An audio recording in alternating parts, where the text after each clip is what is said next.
Hi guys, thanks so much for watching The Social Life, the place to be for entrepreneurs with a purpose. Today I want to talk to you about the startup budget. I've gotten so many questions about this and I just wanted to talk to you guys about it because it's super basic and it's not something you should be stressing over, but it is something that you should have and you do need to know. But truth be told, honestly, I didn't have a startup budget when I started. I just started, and you guys know that is pretty much my mentality about everything. That you don't want everything doesn't have to be perfect when you first start. There will be people who will come alongside you during this journey and they will help fill in the areas that you need, to be able to understand like whatever it is that you're doing. So I'm not a numbers person, I'm not a budget person, but I put a lot of people around me within my board and volunteers, people who just wanted to be part of the program, and they helped me really develop a budget. I spoke with someone who is well versed in QuickBooks and could look at my books and kind of tell me like, hey girl, this is what we got to do here. I was just focused on doing my mission and went from there. So all I'm going to say about the startup budget is how to set it up, the types of things you might want to have in there when you are creating your first budget, because it will be very minimal, right? You're just starting and you don't have any funds to pull from. So generally you look at your last year's budget and then you kind of work from, what happened in your year, and then you reassess it and make it your full-on budget for the following year. Like, where were you short? Were there still funds left in your account? How did you do? Did you hit any marks? All these types of things, okay? So when you don't have anything to start from, then you have to create your starting budget. So this is your initial startup budget. Your basic startup budget will include two things: your income and your expenses. There are two different types of income: earned or contributed, okay? So generally in a nonprofit, it's contributed income, okay? Where those contributions come from, they could be public support, individual public support, it could be corporations, it could be grants, it could be sponsorships, it could be lots of different things of where you're getting these funds from. So if you watched my last video, you know that I talked all about how to get those first startup donors, right? How to get your first donors to build that startup capital so that we have a place to budget.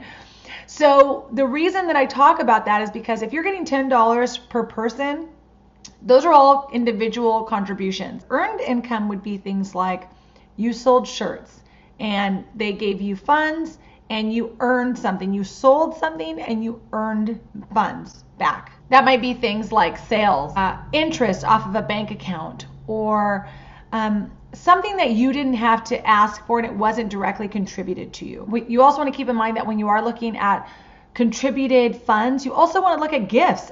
So if someone gifts you money, like say they say, hey, I want you to take this $100 and do with it whatever you'd like to do. Those could be considered a gift to your organization. Now that does get a little bit fuzzy, but that is something that you can use if something was just contributed as a gift and not necessarily as a donation to your organization. So, but the main things you'll need to worry about are individual contributions, okay? Now we have to look at expenses, right? So in your expenses category, you're going to have three different expense categories: program, general, and admin. So your program funds are things that, maybe these funds have been totally designated to go to a specific program to help a specific, group of people in your organization. So say you have 5 different programs, you help the homeless, you feed the homeless, you clothe the homeless, and maybe you have a place for them to sleep. So if it's going to a specific program and it's going towards the Feed the Homeless program, then under programs you would have those 3 things out so that when you get funds that go into that or expenses that come from that, those expenses will come directly out of that program. So you have program, general, and admin. I would probably leave it more towards program and admin, but that's just me. General funds would mean you have funds that don't need to be designated towards program and they don't need to be designated towards admin. So this could be like your pot of funds that you can pull from when you need to fill in the gaps in other places, or you don't know what to do with these funds just yet, but you have them. Those program and admin funds are really the most important pieces of your organization. And these are the pieces that have a lot of expenses, right, that go along with them. Some of the expenses you might want to keep in mind are insurances, if you need any, supplies like staplers, computers, website, things like that. You'll need to have a startup cost expense account for yourself. So that means that in your budget, you would have a section that would say startup costs. And you need to have that so that later when you go on to create your next budget for next year, you won't have that startup costs. Those funds those expenses that you were allocating in your budget will no longer be there, and those funds can then be reallocated when you have maybe the same amount of income or more. You now know that that's no longer in your budget. When you're setting up your budget, just realize that really there are only a few things you need to worry about. In income, you need to worry about individual contributions and any other type of contributions. The most important thing you'll need to realize as far as your expenses is your programs, your admin funds, and your startup expenses. And that's the key to setting up your budget. One thing you'll want to remember when you're writing up your startup expenses is when you go to put these things in there, think about corporation fees, filing fees, if you had to open up a bank account, you have any sort of fees that were incurred with your startup that you're spending on your nonprofit, you will need to add into these startup expenses, okay? Then just total all of that out, and that is the amount that you need to start up.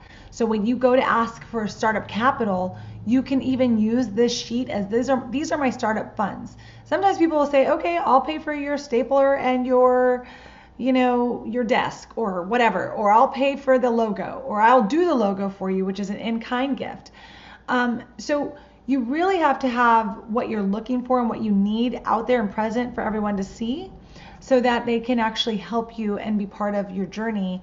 But if you don't do some of these first steps, it's very hard for people to come alongside you. Now, when I was starting and I didn't have a budget, I just did a wish list of like things I needed. So if people were asking, what can I help you with? I'd say, oh, well, I really need a logo so I can start promoting this and that. Now, one of the things I think is important that I always said is I need this so that I can do X.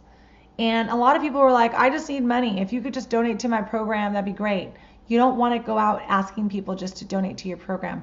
Have real expenses, have real needs, and have a real wish list and know what you're trying to do with that. And that's what's going to really help people connect with your program, connect with you, let them know that you know exactly what you're doing and what you need and where you're going. You just need their help to get there. So anyway, I hope this video helped you guys, and I will see you guys on the next one. Get out there and unleash your something amazing. Bye guys.